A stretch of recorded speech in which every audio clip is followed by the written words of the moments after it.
Hey everyone, Nathan here, president of Saybrook University, and welcome to another episode of Saybrook Insights. Some time ago, I was in the midst of leading through some dynamic changes that were critically needed. I mean, critically, but required also some highly unpleasant decisions, including staffing reductions, budgetary restructuring, and a host of other connected difficult decisions. You know, look, as a college president, these are difficult no matter how necessary they are, and difficult not only for me, but for the people that these decisions affect.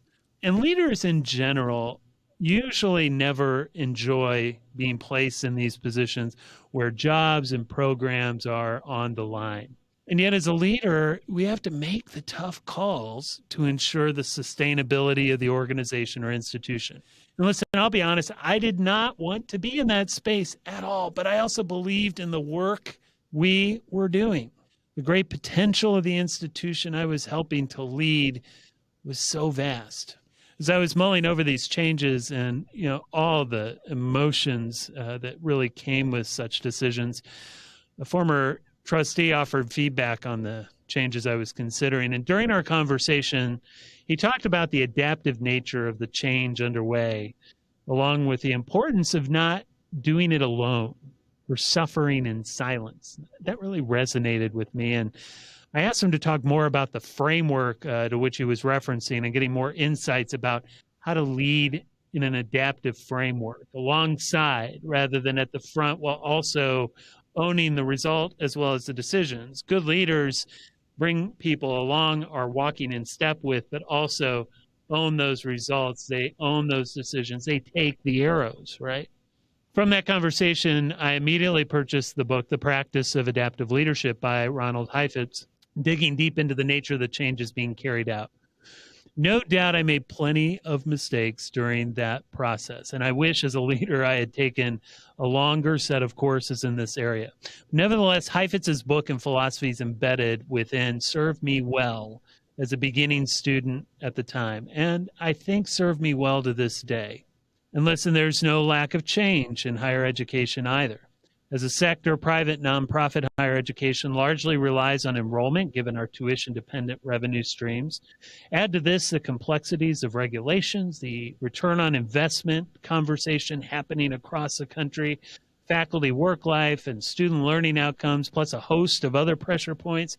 It should be clear that as leaders, we're managing a great deal of change. And on top of this, higher education broadly, and institutions like Saybrook more specifically, must adapt quickly or risk obsolescence. Furthermore, we have to find ways of innovating that offer increasing relevance and connections to the degrees we offer. It's all interwoven, and finding ways to manage that change can be daunting. Indeed, adaptive leadership is a vital part of any leader's library to help cope with that change. And there are also academic leaders who are leading change in ways that embrace this new paradigm of flexibility and innovation while adding a dash of pragmatism and a strong dose of people-centered approaches that can make all the difference. It's not all doom and gloom. In fact, it's a lot of fun. The challenges are interesting and exciting, especially when you start to see things emerge in new and different ways. Enter Dr. Robyn Parker, Saybrook University's new Vice President of Academic Affairs. Robyn's leadership style is steeped in extensive experiences ranging from military life to faculty roles to academic leadership posts across a diverse array of higher education institutions. We're going to talk some shop today, so be forewarned, but it's important shop talk given the challenges, and I will say the immense opportunities for higher education over the coming 10 years. Whether it's adaptive leadership, managing change in academia, or fostering innovation, I think you're going to appreciate what Dr. Parker has to offer.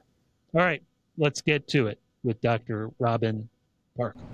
Dr. Robyn Parker, it is absolutely my honor and my pleasure to have you here today on Saybrook Insights. I'd like for you to tell us a bit about who you are, the real Robyn Parker, or as much as you want to reveal, your personal history as it relates to your academic life, your journey, and your journey to Saybrook University.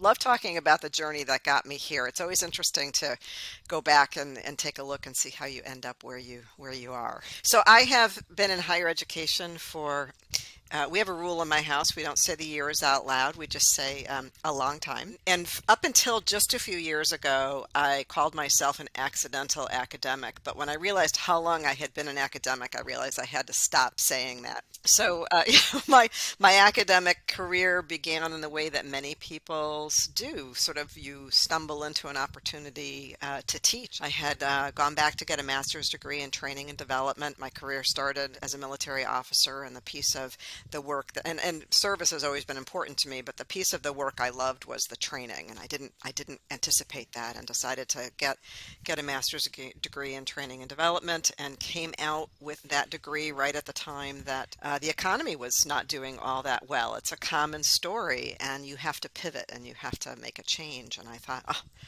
what am I going to do? I'm not going to be able to work at, General Motors U. And so someone said, you can teach you can teach college with a master's degree. And it was not something I had ever thought about or anticipated, but I always knew that adults were the education niche that I was most called to serve. Long story short, after a bit, I got an opportunity to do that, and then taught more, and then decided I was going to need to, got a full-time job for a little bit, but decided I needed to go back to school and get my Ph.D. And that was a transformative experience for me, as I think it is for so many. I ended up moving my family to Detroit, Michigan, and I studied at Wayne State University in Detroit. I was drawn there for a number of reasons, but one of the biggest was I was living in a very northern suburb of New Jersey, not very much in terms of diversity, had young children, and thought that it was time to be in a place where they could come to know people a little different than who they were. Came out of there at my first tenure track job, spent 9 years at Kent State University, then had an opportunity to move to Plymouth State University in New Hampshire. Spent 9 years there. And I think we're going to talk about some of the work I did while I was there, and then ended up making a move that took me to Florida and then on to Saybrook. And I think the Saybrook transition for me, my husband will tell you that I manifested this opportunity, because I was really coming through the pandemic, as so many did, sort of taking stock of what I was doing and what I wanted to be doing. And I thought, I want to be in a place where the work is even more meaningful than it tends to be. Higher education work is meaningful, but even more so, progressive work. I was ready to get really in touch back with adult learners again. So in the graduate realm, and the work that you're doing, and an opportunity to sort of continue the change work I had been facilitating in previous places, and meeting with you, the faculty, and just hearing the stories. I was like, that's the place for me. And I've been having a really fun time since joining Saybrook. You're more than 6 months in, and the amount of joy that exudes from you is great. And I keep saying to myself, this is good. We've made it past the 6 month mark. It really does show, and not only your passion, but your joy around the work, which I think we have to have as leaders and as faculty members, because that's what draws us into it all. You mentioned, you're part of your history. I don't think you intentionally brushed past it, but certainly you have a military background. Maybe expand upon that a little bit. I think for many I think even our faculty members and those who might be listening outside would probably like to hear more about that. People will often say, how did you end up in the military? And I never have a good answer to that. Again, service and calling have always been important to me. I think that I also like a certain amount of, I call them guardrails today. I used to call it structure, where you're operating within something that feels like it's bigger than yourself. And of course, there was opportunity, there was scholarship opportunity, so that was a piece of the equation as well. I was honored to serve. It was a good experience for me. I always say I sort of cut my leadership teeth there. I was at what is now called logistics. I was in the transportation corps. It gave me an opportunity to really begin to see the way that things moved, and how one thing was interdependent on another thing, which still drives my thinking in large measure. And I really came to understand the educational side of the military. So it was the Army I was in, and if you had said, the Army is a huge learning organization, I don't know whether folks realize that. Sure, people train, but we had methods and strategies for documenting the learning so that it could, you always had transition over and over and over. People would be coming in and out of the organization, and there would have been an opportunity to lose a lot of knowledge if we hadn't found ways to sort of document that. And so that's always kind of driven some of what I've been thinking. In the end, it was not conducive for me for raising children, and that was really the thing that I think was the largest catalyst to my making a change. But again, I wanted to move to something where I felt like, again, I was serving. Not that everyone doesn't serve things larger than themselves, but it just felt like a real calling to stay in a learning kind of an environment and a learning kind of a role. Very cool. So, in terms of the leadership lessons that you said you kind of cut your teeth there on leadership, what were some of the takeaways for you? So one of the things that I think is most unique about the military is because it has a very strong mentoring structure to it. So the rank structure, sure, there's, this role is senior to that role, and there's a lot of that, but there's also sort of these recognized mentoring relationships. So typical for a second lieutenant in the Army is you take on a platoon. So here I was, 22 years old, and I had a platoon that had 20 big tractor trailer trucks and 40 soldiers, and I was responsible to see that they were fed, they worked, they got their jobs done, they got their taxes paid, they sent money home if that was appropriate. I actually got to serve for 3 years in Germany, which was wonderful. But I had the most amazing sergeants, so that were my platoon sergeants, and I learned so much from them. I learned how to, earn respect and to operate in an environment where I was, one of only a couple of women in that environment, but that wasn't sort of the defining thing. I learned that this was really where I learned a lot about diversity. It's where I learned about the differences in culture. I would find that we were a very yeah, I think we were a very close unit. We'd be out in the field and we'd be working together, and it was good and healthy. And we'd share a big tent, and everybody was tight, and everything was great. And then we'd be home, and everyone would sort of we'd run into each other at the what we call the PX, which is sort of the grocery store, and you could very much see the different. Everybody was respectful and would say hi, but it was completely different. People were with their families, and the environment was really different. It drove me to really look at an interpersonal communication theory when I started my graduate work, which was called third culture, and it's this idea that we negotiate a culture between the cultures we're from when we work together. And I sort of tried to take it up to the sort of systems level. It worked to a point, but it was sort of that experience that I was like, we had developed this third culture when we were together, that when we were back in our home cultures, it's not that it wasn't there, but it wasn't active as much, right? So it was very interesting. I also learned that telling isn't training, and it isn't leading. That even in the military, we discuss and collaborate, and it really isn't all the barking of orders that we often see in the movies. I mean, in times of emergency, but it really is the place that I learned to listen to people with expertise and not feel like as leader I had to have the answers. I just needed to know how to activate the knowledge within the unit so that we could make good decisions and good moves. Yeah, it's so interesting. And the notion of radical cooperation, one of the hallmarks of our, the system that we belong to, right? I think that's probably, it sounds like from what you're explaining, mission critical, if you will. If you're not cooperating, collaborating in depth and meaningfully, it's not going to work well at the end of the day. That's right.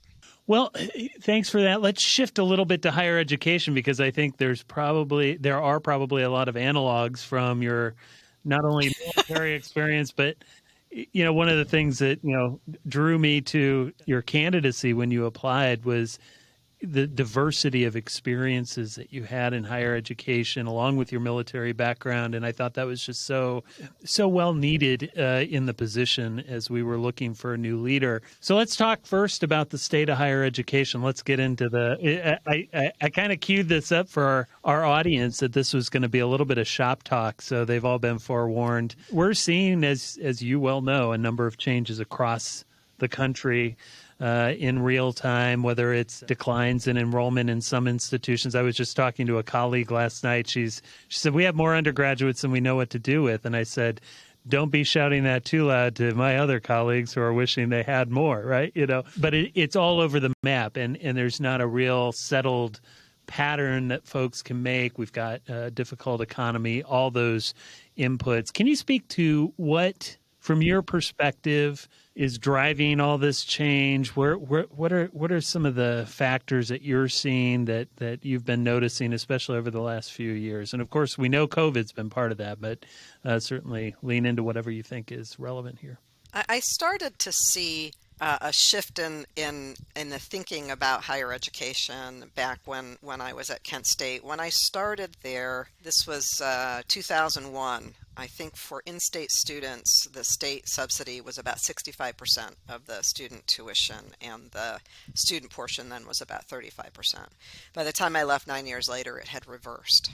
And so the students were paying 65% and the state 35%. And what that translated to is that was the beginning, I think, of much of the cost, the personal cost of school for students, right?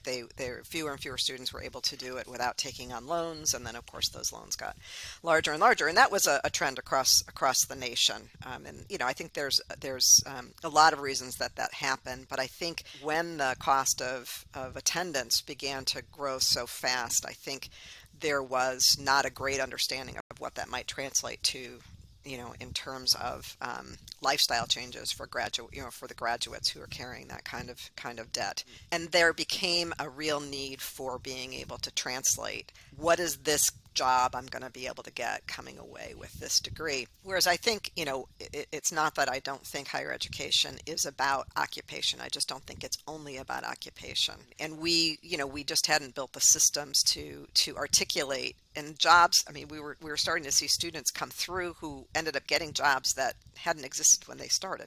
What was a social media manager right back in the day? And so, it cast college as sort of I think, the kind of, I don't want to say job training, but it really put it in a position where it was expecting it to do something it wasn't really well designed to do. And in so doing, it lost some of the critical thinking side of things, I think, to some extent, because I don't think we do well at doing both. And then, of course, the Great Recession. I too had a couple of barista children. It happens, right? Where they come out and there were no jobs, and when there jobs that there were tended to be people who had been downsized out of another role that were then moving into that. So the young folks were not really competitive for those roles. And there was this notion that students needed to come out turnkey. And I had sort of argued, in the restaurants with friends about, you teach them the computer program. We're trying to teach them how to think through problems and to work. And today we hear about power skills, right? That's the kind of thing that we're talking about is being able to reason things, exposed to ideas that might be different on how do you deal with it. So I think what ended up happening was, because of the cost, because of the pressure on family, because of a lot of the statistics out there about, college graduates earn more over a lifetime than it put a lot of pressure on institutions to do things that weren't necessarily their strength. And now I think we're paying a bit of the price for that. I think we also are still having the argument, is it a private or a public good? I even see that happening at high school level sometimes in towns, where towns are debating about whether to fund the way that they should fund. And they say, well, it ends up sounding like it's a private good. And so I think that's one of the things that we as a nation should be debating a little bit more fervently, that, and recognizing what good education does for a society overall. That answer will tell higher education how it is we ought to be starting to operate. That's an incredibly salient point and an important focus for us in the future, I think, if we could begin having those national dialogues, debates even, as we do with healthcare. I mean, I know we haven't resolved the healthcare situation yet, but, to your point, it goes back. There was a book I read in grad school by an author named Ron Miller. It was called What Are Schools For? And it was really focused on, the nature and purpose of education, whether it was K-12 or higher education. To your point, I think you and I kind of came, again, we're not going to be talking years here, but one of us came before the other, in the higher ed world. But I think we were in that zone of the dialogue where the shift was starting to happen, the funding was starting to kind of reverse. I often say, I was a public school kid. That's how I was able to get through graduate school. And it was well known that you could make your way through public education with maybe little or no debt.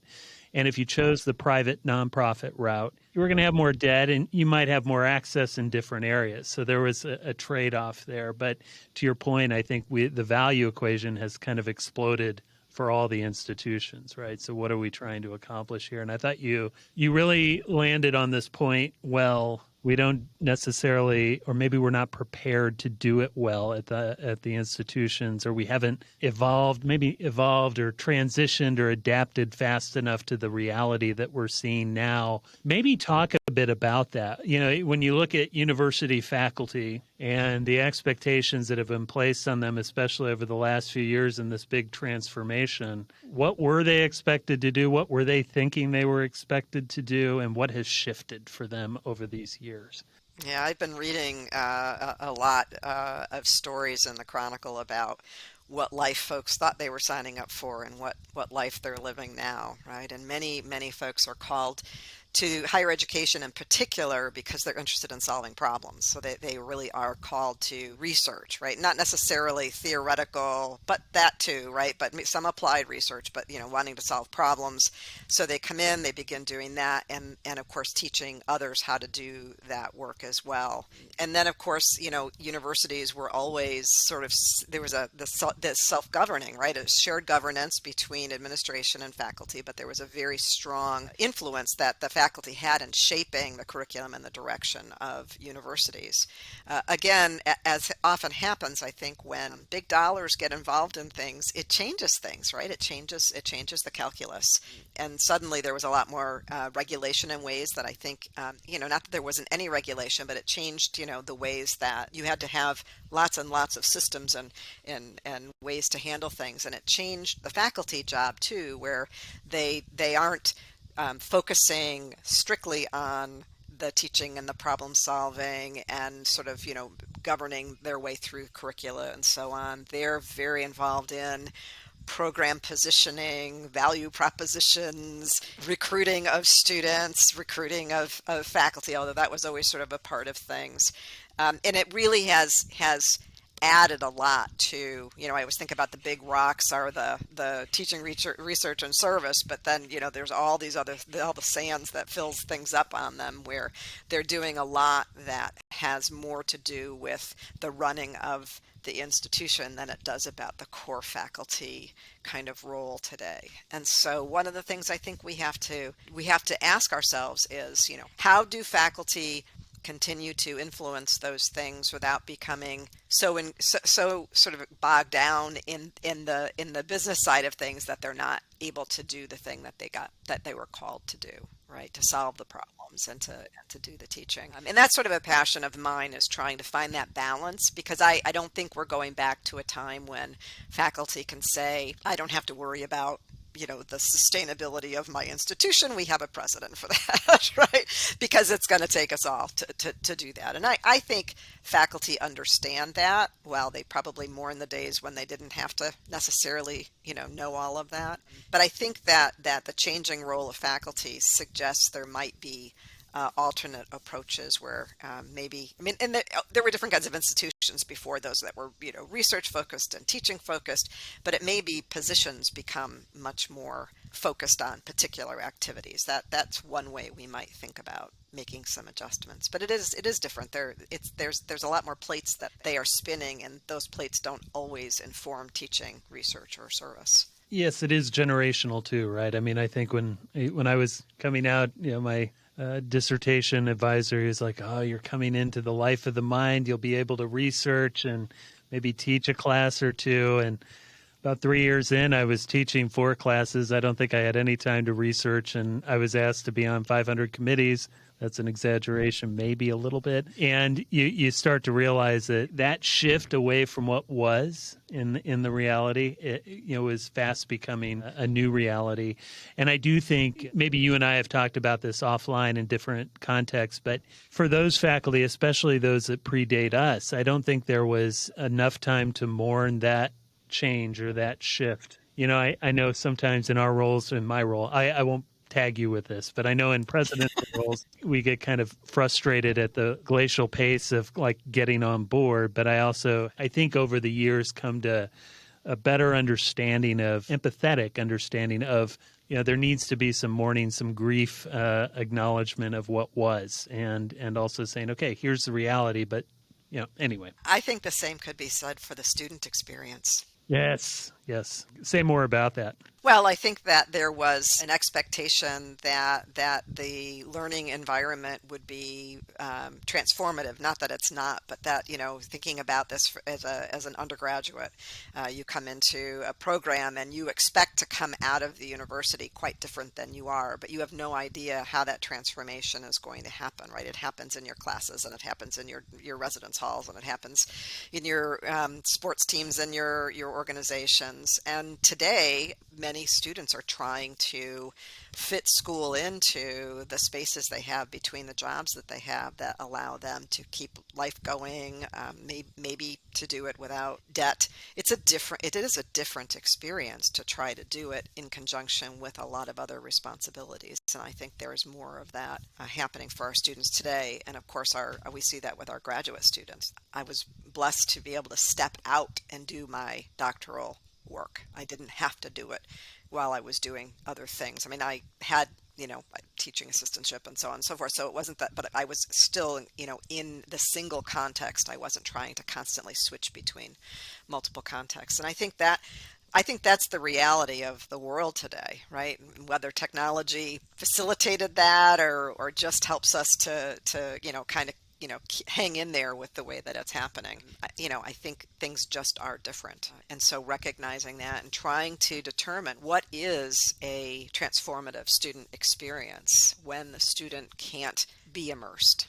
Back in the day when that was all you could do, right? Or that was expected, was to be immersed in your program 100% of the time. Yeah, that's a really great point. I know with my wife, who's now in a full-time graduate program, it is interesting, right? You see that in real time happening. And of course, we lead and we're part of this great institution here at Saybrook. And we have so many students making that happen day in and day out. And I am living in that experience 24/7. And to see, she's doing a great job, like so many of the students around the country and so many of our Saybrookиans. But the stressors are real, and acknowledging those stressors, and you really frame that well. How to frame this, what is that transformational experience that not only they're seeking, but that we can also help to provide them in a consistent way. I think that was really well stated. So when you think about how institutions are managing all this change, let's go at it from an optimistic, positive angle.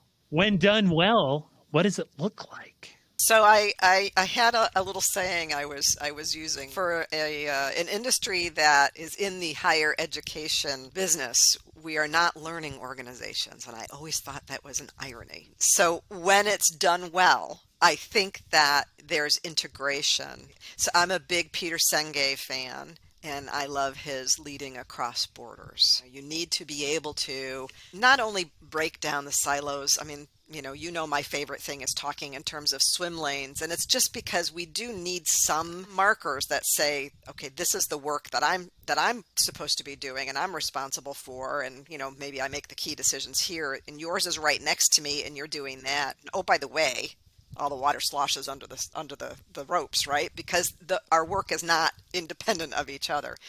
And so I think when the work is done really well, you are working in a place where everyone understands how interdependent their work is and how, if we can integrate it well, which is, hard to do when you're reacting because things are changing so fast. So sometimes it's a matter of, I know it's glacial pace sometimes, but sometimes it's like, okay, let's take a breath, let's step back and let's look, because we will end up in the end making a decision or putting something into place that might not be as quick as it could have been, but it'll most likely be longer lasting with a lot less more reasons to react because we've kind of thought it through.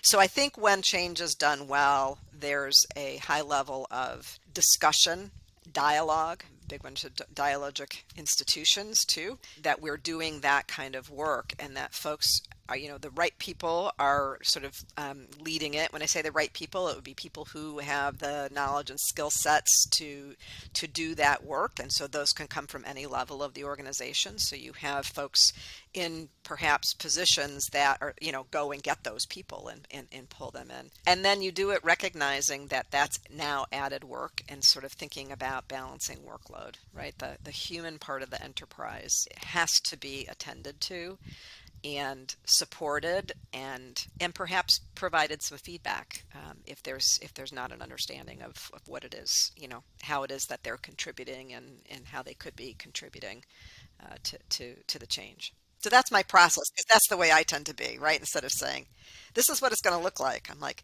here's what the process of getting there is going to look like. I have no idea where we're going to wind up. You allow that vista to be explored as opposed to saying this is the vista. Like we'll get there together and we'll figure that out in course. Talk for a moment about where students fit into that equation. And this is something I think a lot of institutions get kind of caught in, is faculty work life, the balance equation.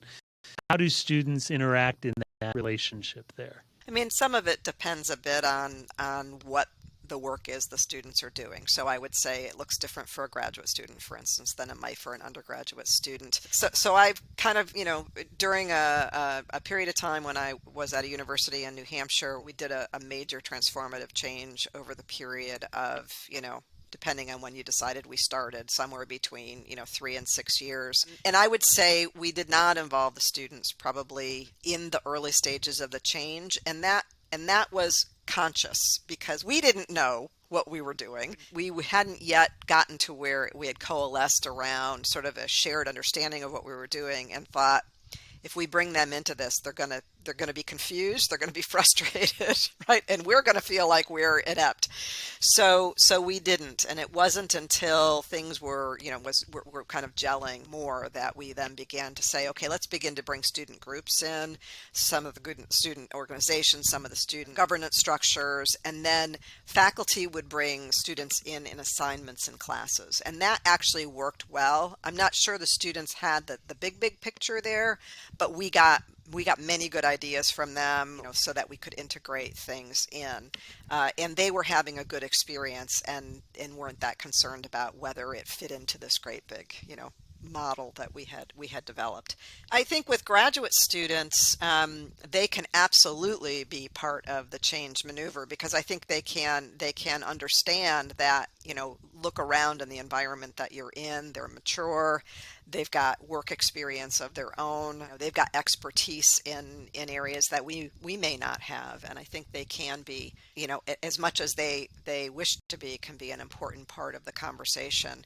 I mean, I don't know about things like measuring workload, but certainly about programmatic directions and offerings and experiences, and then maybe how we build out some of the other extracurricular kinds of things, and looking ahead to alumni and partnership. I can think they can be quite helpful, and we should be engaging those who will be sort of affected by changes that we're making in the change process. Yeah, that's great. So you mentioned in your previous answer to this one about Peter Senge, and we're kind of coming to the end of our time together, but I'm going to get this in because I want to hear more from you about adaptive leadership. Because you mentioned taking a step back and really looking at the change that has already happened. And for those who are uninitiated, that's the balcony concept, and then there's the dance floor, all that change thing. Where does adaptive leadership fit in here in the higher ed space, and how can leaders in higher ed do it well, do it better? I know this is sort of the quick Cliffs Notes version of it, but we'll take the Dr. Parker recommendation of Peter Senge, and then any thoughts on adaptive leadership. That's a great question, and if I could answer it, I would be Peter. But here's the way that I sort of operate around this, which is I like to think about it one project or process at a time. Not that those are standalone, but I think if we can make some progress on something we're trying to change, people can see that it becomes encouraging. It's sort of the, one bite of the elephant at a time. And so I think that there's a time for us to be in the arena together trying to figure things out, and then there's a time for us to step back, and that's of course, like you said, the balcony. But I think that having one of the things that we're doing with the design teams when we're exploring curricula, this is a really good example of doing that kind of work, pulling people in at particular times to provide input. Then some group processes that input and brings it back. I've always done sort of mixed methods kind of research, but qualitative I love because it's messy data and you can really get into it. But one of the real principles there is you take what you think are your findings back to those you collected your data from, do member checking to say, does this make sense? Does this resonate? And I think that's very good practice in change. And I think Peter Senge talks about the need for some tension, sort of like the rubber band, the need for tension. Without that need for tension, it's relaxed. There's no need to do anything, right? So you use that tension as energy to move things forward, but you don't want to do it to such a point that you end up with the rubber band breaking, right? So you need to keep it at just that right pressure point where you're continuing to move things forward. You have momentum, but there's times that you can relax and then move things forward.